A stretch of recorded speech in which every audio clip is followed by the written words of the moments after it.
राम राम भाई साहब आज बात करनी है कैंसर पर। भाई साहब ये एक ऐसी बीमारी है जहाँ नाम सुनते ही पूरे परिवार वाले के होश उठ जावे। यदि परिवार में से किसी एक बंदे का भी यदि कैंसर हो जावे है तो। और भाई साहब हमारे पूरे देश में जो हरियाणा और राज्य वहाँ में सबसे ज़्यादा कैंसर के पेशेंट पाए जावे हैं। और भाई साहब जो हमारे हरियाणा में जो 6 एडमिनिस्ट्रेटिव जोन है ना, उनमें से सिर्फ एक एडमिनिस्ट्रेटिव जोन है सो रोहतक, जिसमें स्पेशलिस्ट अस्पताल है कैंसर को, बाकी और न कहीं भी। जबकि पूरे हरियाणा में सबसे ज़्यादा कैंसर के पेशेंट पाए जावे हैं। तो भाई साहब सरकार सोचनी चाहिए जो हमारे और जो 5 एडमिनिस्ट्रेटिव जोन बच रहे हैं ना, वहाँ हर 5 में एक कैंसर को स्पेशलिस्ट अस्पताल बनवाना ही चाहिए। जाते जो और पेशेंट हैं और उनको इलाज बिल्कुल फ्री होना चाहिए।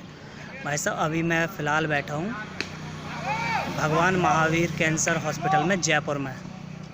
एक साइड का हमारी धर्मशाला है, दूसरी साइड का हमारा हॉस्पिटल है जहाँ मेरे पिता है, उनको इलाज चल रहा है।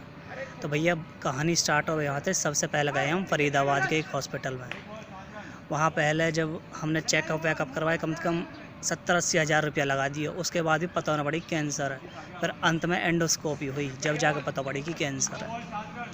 फिर भैया उनने बताया कि पहली बार जब गए तो बताया उनने 5 से 6 लाख रुपया का खर्चा आएगा। फिर दूसरी बार और कोई हमें टेस्ट करवाने, तब उन्होंने कही डॉक्टर ने कि लगभग 14-15 लाख का खर्चा आएगा। कहने का मतलब ये है यदि प्राइवेट हॉस्पिटल में जाते कम से कम 14-15 लाख को तो बोल ही रहे, कम से भी कम 20 से 25 लाख का बिल बैठ जाता। तो भैया नौहित के बसते नौहित के। तो भैया फिर पापा ने जब पूरी यारी में रिश्तेदारी में पता चली तो सबने अपने अपने बताए। फिर भैया एक कोई ठीक ठाक सा व्यक्ति वहीं मिल गया हॉस्पिटल में। वहाँ ने कही कि झज्जर में स्पेशल एक हॉस्पिटल है कैंसर को, तुम वहाँ जाओ। तो भैया पहले हम गए वहाँ। तो भैया वहाँ पहले दिन गए, वहाँ उनने जो भी टेस्ट वेस्ट करने थोड़े बहुत वो करे, उनने फिर सीधी 8 दिन की वो दे दी, मतलब 8 दिन बाद ही। भाई साहब हम जो क्या बताओ मैं, हम पर एक दिन भारी पड़ रहा हो, बिल्कुल एक दिन भारी पड़ रहा हो। ऊपर से पापा फिर कुछ खा पी भी ना रहे, हर चीज़ें धीरे धीरे बंद ही होती जा रही, दर्द बढ़ता ही जा रहा हो। उसके बाद भैया फिर वहाँ 8 दिन बाद फिर वहाँ दोबारा गए। फिर उनने कुछ टेस्ट से बोले, उनने टेस्ट करवाए, उनने फिर टाइम दे दिया 15 दिन को। और भाई साहब हम कितने दुखी रहे हैं। फिर मतलब पेशेंट की हालत इतनी ख़राब हुई जा रही है, 15-15 दिन को टाइम दिए जा रहा हो। हाँ फिर वहाँ जैसा हम निकाल रहे कोई जानकारी मिल जावे तो मैं यूँ कह रहा हूँ, एक जानकारी हमारी पड़ोस में तो निकल गई, पड़ोस में तो कोई उनको हो वही हॉस्पिटल में, उनकी निकल गई जानकारी। तो पता है भैया 7वें 8वें दिन ही आ जाए रिपोर्टर, हमें टाइम दियो 15 दिन पीछे को। सोच रहे हो, और कैंसर का पेशेंट एक दिन भारी पड़ रहा हो। तो भैया फिर हमने वहाँ थे तो तल्ला छुड़ाया, भैया ये तो नहीं है, अगर ऐसी टाइम निकलता रहे तो दिक्कत ही आ जाएगी। जबकि कैंसर को इतने अगर देखी जावे तो वो जो हॉस्पिटल कम से कम 200-300 एकड़ में बना पड़ा हो, इतना बड़ा हॉस्पिटल है वो। और वहाँ में आराम से बिल्कुल कोई इतनी भीड़ नहीं पेशेंट की कि 15-15 दिन को टाइम दिए जा रहा हो। और फिर भी 15-15 दिन को टाइम दिए जा रहा हो, क्या कर सके। तो भैया जैसे तैसे हम फिर हमें काई ना बताई वो तो ही फिर हम आए हों जयपुर में। तो भैया यहाँ जयपुर में चल रहा है इलाज, हर दिन हो सिकाई और हफ्ता में 1 दिन चढ़े कीमो।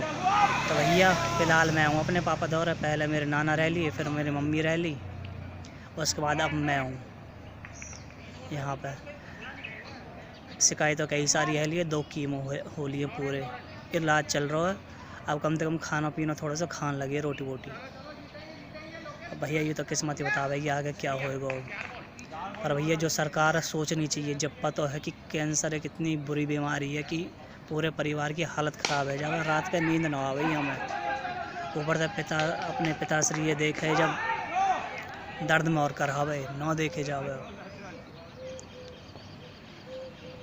और भैया मैं सब यही है कि इलाज चल हुआ तनक तसल्ली है, अब थोड़ी सी हालत में सुधार भी है।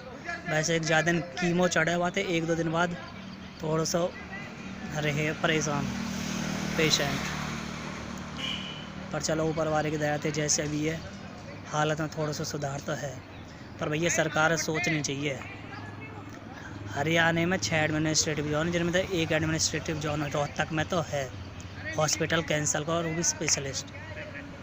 5 और होने चाहिए, कम से कम 5 अस्पताल और होने चाहिए जो वहाँ बने। और जितनी जल्दी हो सके जो भी रिपोर्ट आए करे, जितनी जल्दी हो सके वो जल्दी से जल्दी आनी चाहिए। यू चीज़ तो सरकार कतई सोचनी चाहिए 100%, क्योंकि भैया कैंसर का नाम सुनते ही ना परिवार के होश उड़ जावे भाई साहब, जो हमारे उड़े रहे कतई। पर अब यूँ है कि यहाँ रह लिए तना, अब थोड़ा सा सुधार है भैया। यू बात डिस्कस करनी है हमें कैंसर की।